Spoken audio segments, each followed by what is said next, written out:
Harkasin jattu nafeekasin janne nurragaasi faa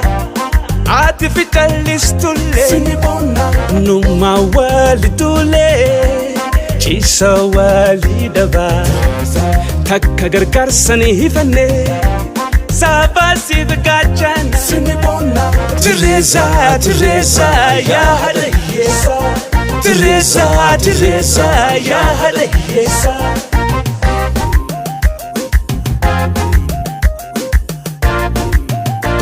Why amanti maskita, why sabasi borana, why boda debiti Why amanti maskita, why sabasi borana, why boda debiti Wanisin sababi yaadatti namu abbaatiin ta'u hanga faafa gumaachite sin dafee bakka haa ga'u Wanisin sababi yaadatti namu abbaatiin ta'u boranaaf gumaachite sin dafee bakka haa ga'u Qooda guddaa qabanii Ijoollee namee kan dhoksuu hin taane Ijoollee namee dhimma Oromooti Ijoollee namee takka hin boodan deebine Ijoollee namee Kayyoo kee ka fuulduraa Adayyeessa nu marti quba qabnaa Teresa akka galmaan geessu Adayyeessa abdii sirraa qabna Atinu Obraa Oromooti Atinu Kadijaa Kuburaati yooniin si faarse faaruutu si malee umrii nu dheeradhu yaa Teresa amee hamtuu sin argini jiruu tantee mara takkitti kakumaa nuti sini bonna Atinu Obraa Oromooti Atinu Kadijaa Kuburaati haadha abbaatu goota Ijoollee namee sabboonummaan daranii Ijoollee namee Jeenummaan dhaloota yoomuu horii bulii amantis ni jabeessiti lammisiitiif yaaddi hundee afran qalloo boonsituu sabaati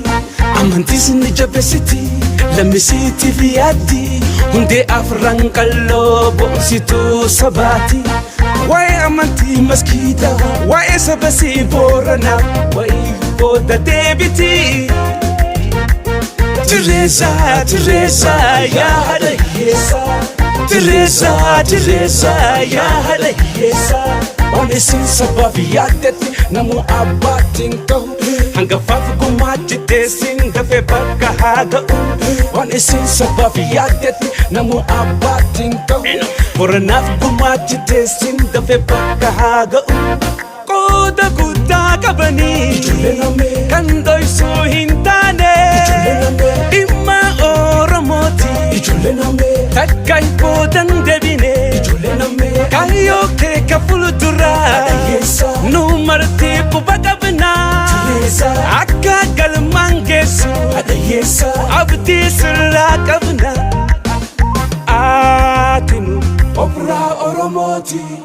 Atinu Kadijaa Kuburaati Eeba haadha abbaatu asiin isii ga'ee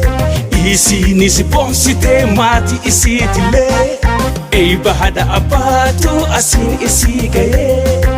isiinis boonsitee maatii isiitillee